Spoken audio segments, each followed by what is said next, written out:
जय जगन्नाथ पिलावन साहित्यायन चैनल को समस्त को स्वागत। प्राचीन और मध्ययुग ओडिया कविता पुस्तकर आमे कोटि ब्रह्मांड सुंदरी पाठ्यांश को आलोचना करथिले। पूर्व क्लास रे कोटि ब्रह्मांड सुंदरी काव्य रे कवि सम्राटंकर जो आहरण और समीकरण केमिति से अन्य काव्यर आदर्श रे ए काव्यटी को रचना करचंदी एवं ताकू सुंदर भाव प्रकाश करचंदी से विषय में आलोचना करी। आज आमे कोटि ब्रह्मांड सुंदरी जो पाठ्यांश आमर अच्छी प्रथम छांद से विषय तार सारांश को आमे आलोचना करवा। पद पद करी पढ़ा तो ये वीडियो भितर संभव नुहे, तेणु तार सारांश मु कहीदेवी। आउ जो टेक्स्ट एथिरे अच्छी से पिला माने देख तुम मानक पई प्रति पदर रही एठी प्रति पदर रही शब्दार्थ रही जोटा कि तुम मानक पई बुझिबार मध्य कोनोसी असुविधा हेबो नाही। तेणु यार प्रति पद पद मु न पढ़ी तुम मानक काव्यर सारांश कहि दोची, प्रथम छंदर सारांश कहि दोची। तबे पूर्वर मु कहिथिली जे कोटि ब्रह्मांड सुंदरी काव्यटी 35 टी छंद विशिष्ट एवं यह हूँ रीतियुग तथा कवि सम्राट उपेन्द्र भंजकर एक सफल काल्पनिक काव्य। आ काव्यर नामकरण नायिकार नाम अनुसार होती, जी ए नायिका ता ना हूँ कोटि ब्रह्मांड सुंदरी। ये गोटे हूँ सर्वोत्कृष्ट पांडित्यपूर्ण एक प्रमोद पूर्ण नायिका प्रधान काव्य। आ प्रसंग यार काल्पनिक किंतु विषय वस्तु निर्धारण रे पुराणर स्पर्श मध्य भितर रही। श्रीहर्षंकर नैषध्य काव्यर विशेष प्रभाव ए काव्य उपरे पड़ी। नैषध्य काव्यर प्रभाव रे सर्वप्रथम करी मानवेतर प्राणी सुआसारी को अन्यतम चरित्र भाव रे कवि उपेन्द्र भंज ठारे उपस्थापन करछन। देख पिला माने एथिरे अनेक गुड़िए सर्ट टाइप क्वेश्चन अछि। केउ काव्यर प्रभाव रे काव्य रचना करा जायछि, एटा केउ प्रकार काव्य एवं एथिरे नामकरण कहा अनुसार होती, नायिकार नाम कौन, केतोटी छांद रही एथिरे, आउ सर्वप्रथमे मानवेतर चरित्र भाव में क्या ग्रहण कर उपेन्द्र भंज, ये अनेक सर्ट टाइप क्वेश्चन आसीपे। तेणु तुम से सर्ट टाइप क्वेश्चन गुड़ को लिखि रख, जो यार आंसर न पाइले मत मेसेज कले मु कहीदेवी। ए काव्यर नायिका चंपानगर राजकन्या कोटि ब्रह्मांड सुंदरी, आ नायक हूँ पुष्पपुर व पाटलिपुत्र राजकुमार पुष्पकेतु। एथिरे उभयंक प्रणय कहानी को वर्णना करा जायछि, बा जदि कहबा हमें काव्यर उपजीव्य होछि उभयंक प्रणय कहानी। तबे एही काव्यर आरंभ रे कवि सम्राट उपेन्द्र भंज पुरुषोत्तम क्षेत्रर महिमा प्रख्यापन करचंदी एवं एही छंद रे से मंगल गुजरी रागर व्यवहार करचंदी। प्रथमे से कोविद बा पंडित जन को पुरुषोत्तम क्षेत्र महात्य श्रवण करने कही, कारण समग्र भारतवर्ष रे सबुठार पुण्यधाम भाव पुण्यधाम भाव प्रसिद्ध अर्जन करथिबा स्थान होछि हमर नीलाचल पुरुषोत्तम क्षेत्र। एही स्थान रे स्वयं नारायण देहवंत होई अर्थात साधारण मनुष्यर जीवनचर्या भली जीवन यापन करुवा श्री जगन्नाथ को आम ये पूजा करि थाए एवं पुरुषोत्तम क्षेत्र रे से जगन्नाथ रूप रे अवतीर्ण होइथिबारु एही धामर नाम पुरुषोत्तम क्षेत्र होइछि। वेद अनुसार 4 प्रकार भक्ति मध्य रे श्रेष्ठ भक्ति होछि श्रेष्ठ सारूप्य मुक्ति प्रदान रे समर्थ होछि भक्ति। जो 4 प्रकार भक्ति मध्य रे मुक्ति प्रदान होछि सबुठारु गुरुत्व। सारूप्य मुक्ति लाभ करिथिबा भूषण नामक काकपक्षी विमलांक मंदिर सम्मुखस्थ रोहिणी कुंड रे चतुर्भुज प्रतिमा रूप रे बसी रही यार साक्ष्य प्रदान करछि। जो सारूप्य मुक्ति माने रूप सहित वेद रे जो 4 प्रकार भक्ति रही आउ जो भक्ति माध्यम रे मुक्ति पाई थांती सेही मुक्ति भितर गोटे है सारूप्य मुक्ति। एवं सारूप्य मुक्ति रूप सहित किए मुक्ति लाभ करचंदी से होचंदी भूषण काकपक्षी। आउ आमे जगन्नाथ मंदिर विमला जगन्नाथ मंदिर बेढ़ा भितर विमला मंदिर सम्मुखें जो रोहिणी कुंड रही से रोहिणी कुंडर चतुर्भुज प्रतिमा रूप में बसी रही यार साक्ष्य प्रदान कर से सारूप्य मुक्ति पाई।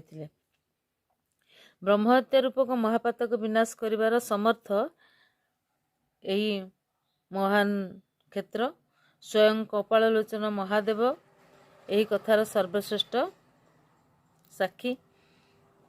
अन्यान्य क्षेत्र मध्य यह मुकुटमणि परी प्रतीयमान काशीश्वर मध्य एठारे आसिक बास करती।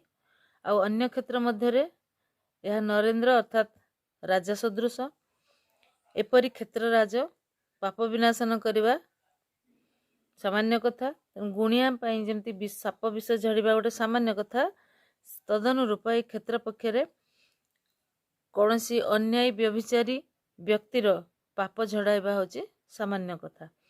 गद मंत्र द्वारा सर्प विषर विनाश घटुवा परी पुरुषधाम क्षेत्र रे श्री महाप्रसाद रूपिणी गद भक्षण रे तथा श्रीमंदिर रे घंट ध्वनि रूपक मंत्र श्रवण रे पाप रूपक विष नष्ट हो जाए बोली वर्णना करा जायछि। अर्थात जमती गद आ मंत्र द्वारा सापर विष को झड़ा जाए सेमिति पुरुषोत्तम धाम रे गद होची गद रूप गद भाव क्या ग्रहण कराई महाप्रसाद प्रभु महाप्रसाद को एवं श्रीमंदिर रे जो घंट ध्वनि शुभुची ताहाकु मंत्र रूप में ग्रहण करा जायछि।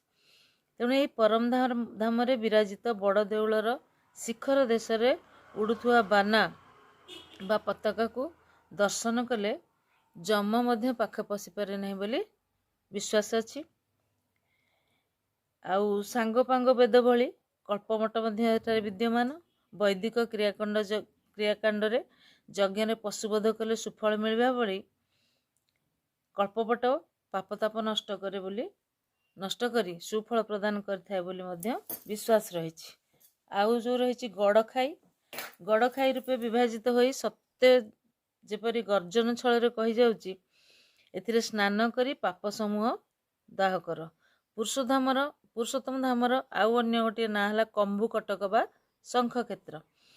सेही पवित्र शंख क्षेत्र राजा होचंदी महाप्रभु श्री जगन्नाथ।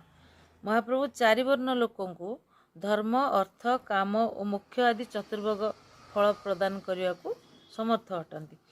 तेणु श्री जगन्नाथ नाम सहित भक्ति देवी अर्थात राधांकर नाम मध्य जड़ित होकर अछि। एही कथा को वैष्णव गोस्वामी माने ही जानिचंती बोली कहा जाउछि। पादे बंदे सर्वभौम बोलिबा कि जस से सर्वभौम के ना श्री जगन्नाथ तांकर पद जुगल को राजाधिराज माने मध्य वंदना करुचंती।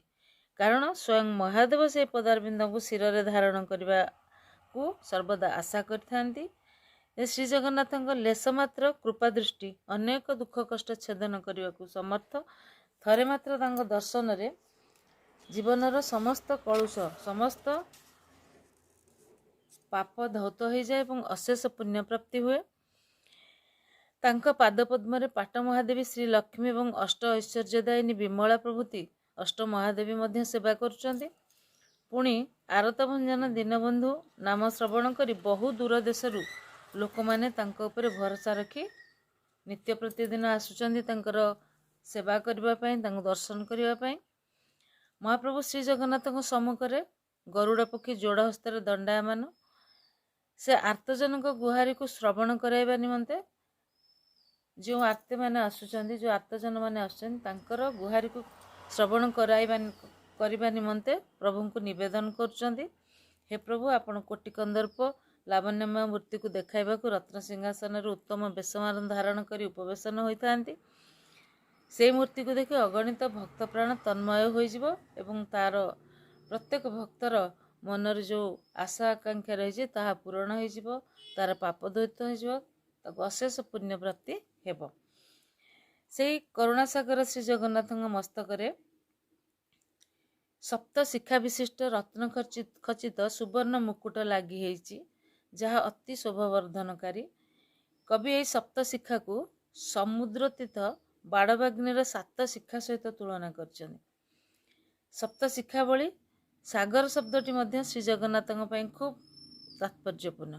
सागर रे मगर थिबा परी जगन्नाथଙ୍କ कर्णरे मगराकृति विशिष्ट मनोहर कर्णभूषण शोभा पाउथवा मध्य कवि एथरे वर्णना करचंदी। प्रबाल तरणी दृष्टि रंगाधरे अर्थात समुद्र मध्यरे नौका थिबा भली श्री जगन्नाथଙ୍କ सुरंग अधर पोहला निमित्त नौका परी दृश्यायित बोली मध्य कहा जायछि।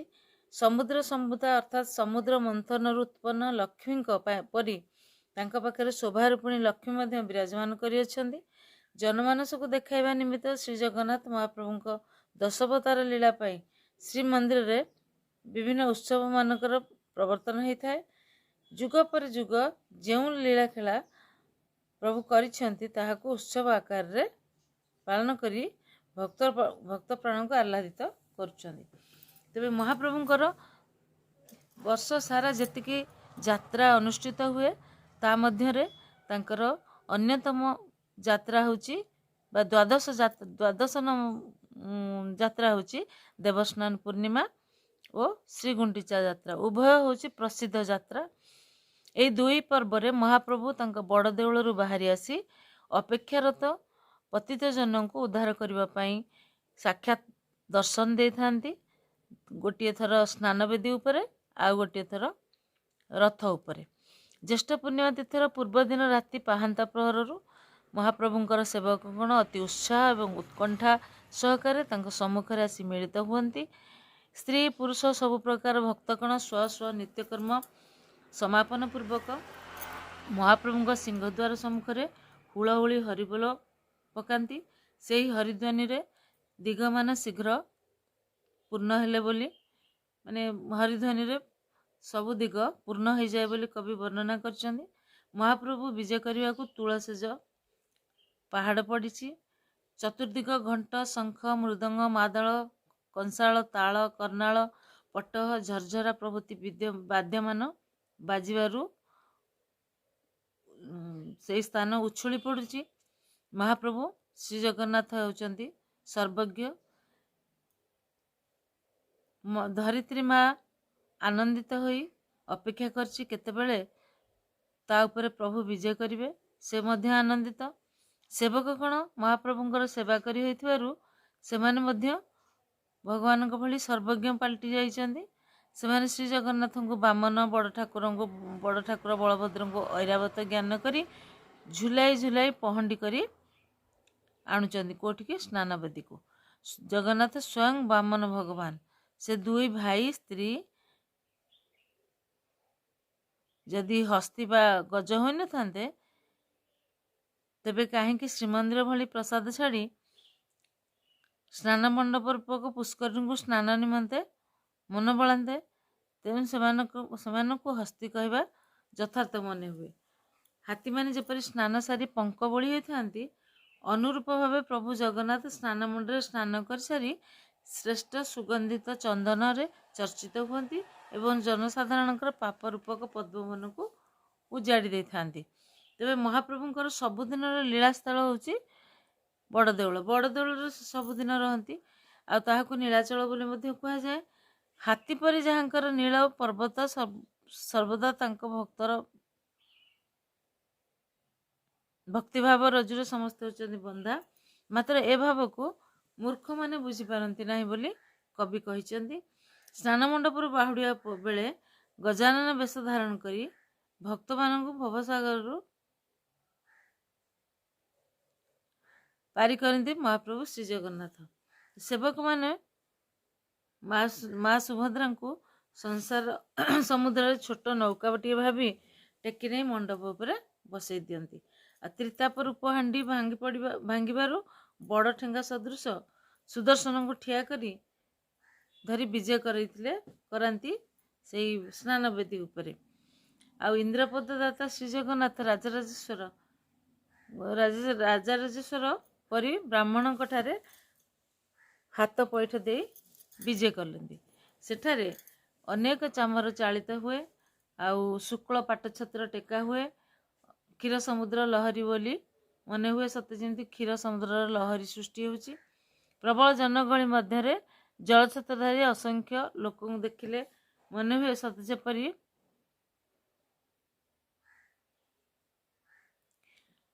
ଉଚ୍ଚ ପର୍ବତ ଉପରେ କଳା ମେଘ ଘୋଟିଗଲା ଭଳି ଦେଖାଯାଏ।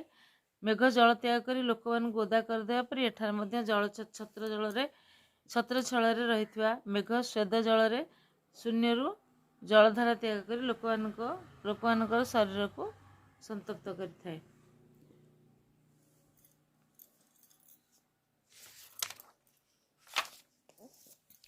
ଶ୍ରୀ ଜଗନ୍ନାଥ ଯେତେବେଳେ ବିଜୟ ହୁଅନ୍ତି ସେତେବେଳେ ପିନ୍ଧିଥାନ୍ତି ହଳଦିଆ ସୂତା ବସ୍ତ୍ର ଆଉ ହଳଦିଆ ଖଦି ବସ୍ତ୍ର। ପବନରେ ଦୋହଲି କଳା ମେଘ କୋଳରେ ବିଜୁଳି ଖେଳିବା ପରି ରୂପ ଶୋଭା ସୃଷ୍ଟି କରେ।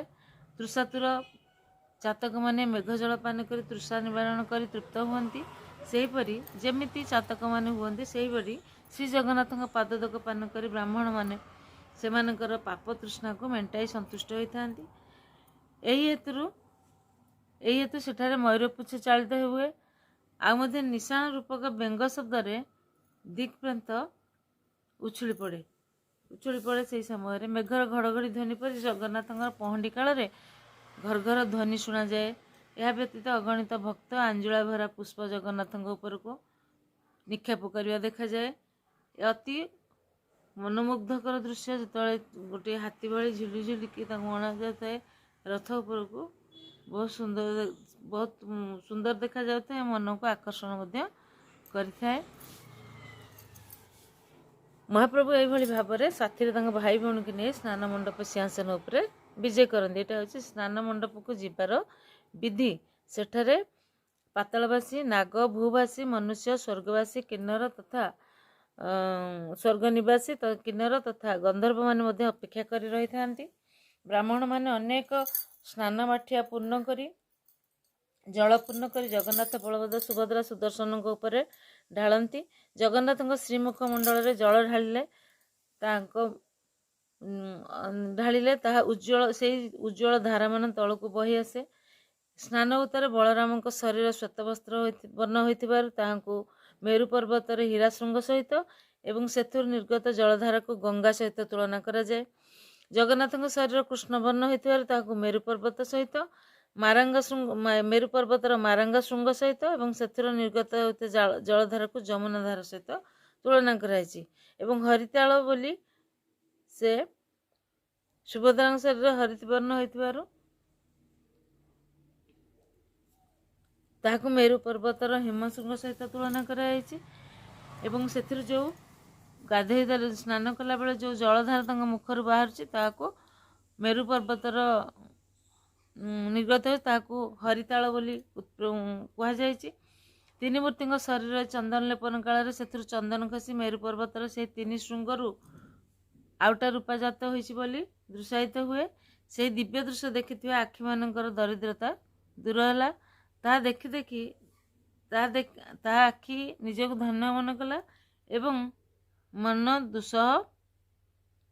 ଦୁଃଖମାନ ପାସୋରି ଗଲା। ହରିଶ୍ରୀ ଜଗନ୍ନାଥଙ୍କ ଚନ୍ଦନ ସଂସ୍ପର୍ଶରୁ ହରିଚନ୍ଦନ ନାମକୁ ନାମ ଦିଆଯାଇଛି ହରିଚନ୍ଦନ ବୋଲି। ଶ୍ରୀ ସ୍ୱୟଂ ଜଗନ୍ନାଥ ହେଉଛନ୍ତି ନିଜେ କଳ୍ପବୃକ୍ଷ। କଳ୍ପବୃକ୍ଷର ମହିମା ଏଠାରେ ଉତ୍ତମ ରୂପେ ସମ୍ଭବ ହୋଇଛି। କଳ୍ପବୃକ୍ଷ ବାଞ୍ଛିତ ଇଚ୍ଛା ପୂର୍ଣ୍ଣ କରିଥାନ୍ତି। ଯେହେତୁ ଏ ପ୍ରଭୁ ବହୁ ରୂପକ ଶାଖା ଦ୍ୱାରା ଏବଂ ଅଧର ରୂପକ କଅଁଳ ପତ୍ର ଦ୍ୱାରା ଶୋଭିତ ହୋଇଥାନ୍ତି। ଯେପରି କଳ୍ପବୃକ୍ଷର ଫଳ ଥାଏ ସେହିପରି ବିଷ୍ଣୁ ଏହି ନାମଟି ପହଣ୍ଡି ବେଳେ ଯେହେତୁ ପ୍ରଭୁ ବହୁ ରୂପକ ଶାଖା ଦ୍ୱାରା ଏବଂ ଅଧର ରୂପକ କଅଁଳ ପତ୍ର ଦ୍ୱାରା ଶୋଭିତ ହୋଇଥାନ୍ତି, ସେପରି କଳ୍ପବୃକ୍ଷରେ ଫଳ ଥାଏ ସେହିଭଳି ଏହି ପ୍ରଭୁଙ୍କଠାରେ ଭୋଗ ଏବଂ ମୁଖ୍ୟ ରୂପକ ଫଳ ଥାଏ। କିନ୍ତୁ କେହି ଏହାକୁ ଦେଖିପାରନ୍ତି ନାହିଁ। ସେ ହେଉଛନ୍ତି ପ୍ରକୃତରେ କଳ୍ପବୃକ୍ଷ ବ୍ରହ୍ମଦାରୁ। ଏହି ନାମଟି ପହଣ୍ଡି ବେଳେ ଲାଗି ହୋଇଥିବା ସେନାପଟା ବଳକଳ ହୋଇଛି। ପ୍ରଭୁଙ୍କଠାରେ ପଦ ଓଲଟାରେ ରହିଛି। ଆଉ ଯେହେତୁ ପ୍ରଭୁ ଦାରୁବ୍ରହ୍ମ କଳ୍ପବୃକ୍ଷ ଯେପରି କାମଧେନୁର ଆଶ୍ରୟସ୍ଥଳ ତଥା ବଳକଳାବୃତ ଏବଂ ଏହାର ପାଦଦେଶରେ ସେପରି ସ୍ୱର୍ଗଗଙ୍ଗା ପ୍ରବାହିତ ଠିକ୍ ହୋଇପାରି ନାହିଁ। ସ୍ୱୟଂ ଜଗନ୍ନାଥ ମଧ୍ୟ ସୁଗନ୍ଧ ଦ୍ରବ୍ୟର ଆଶ୍ରୟସ୍ଥଳ ତଥା ସେନାମଠ ଦ୍ୱାରା ଆବୃତ ହୋଇଥାନ୍ତି ଏବଂ ଏହାକୁ ନଖକୋଣରୁ ଗଙ୍ଗା ରହି ସର୍ବଦା ଢଳଢଳ ହେଉଛନ୍ତି। ଏହାଙ୍କ ନଖକୋଣରେ ସେହି ଜଗନ୍ନାଥଙ୍କୁ କବି ବିଭୀଷଣକୁ ତାପ ସଂହାର କରି ଲଙ୍କାରେ ରାଜା କରାଇବା ଏବଂ ଅଘାସୁରକୁ ବଧ କରି ସାଜୁଜ୍ୟ ମୁକ୍ତି ଦେଇ ନିଜ ଦେହରେ ମିଶାଇଥିବା କଥା ମଧ୍ୟ ବର୍ଣ୍ଣନା କରାଯାଇଛି। ତେବେ କବି ସମ୍ରାଟ ଉପେନ୍ଦ୍ରଭଞ୍ଜଙ୍କ ରଚିତ ଯେଉଁ କୋଟି ବ୍ରହ୍ମାଣ୍ଡ ସୁନ୍ଦରୀ କାବ୍ୟଟି ଯାଇଫୁଲ ପରି ରସିକମାନେ ଭ୍ରମର ପରି ଏହାର କାବ୍ୟର ରସକୁ ଗ୍ରହଣ କରିବେ। ସର୍ବୋପରି ମହାପ୍ରଭୁ ଶ୍ରୀଜଗନ୍ନାଥଙ୍କ ଅପାର ଆଶୀର୍ବାଦରୁ କବିଙ୍କର ଏହି କାବ୍ୟଟି ସାର୍ଥକ ହେବ ବୋଲି ମଧ୍ୟ ସେ ଆଶା ପୋଷଣ କରିଛନ୍ତି। କବିଙ୍କର ଜଗନ୍ନାଥ ପ୍ରାଣତା ଏହି କଥାରେ ସ୍ପଷ୍ଟ ପ୍ରତିପାଦିତ। ପିଲାମାନେ ଆଜି ପାଇଁ କ୍ଲାସ୍ଟି ଏତିକିରେ ଥାଉ। ଇଏ ହେଲା ସାରାଂଶ। ଚ୍ୟାନେଲକୁ ସବସ୍କ୍ରାଇବ୍ କରିବା, ସେୟାର କରିବା, ନେକ୍ସଟ କ୍ଲାସ୍ରେ ପଢ଼ିବା।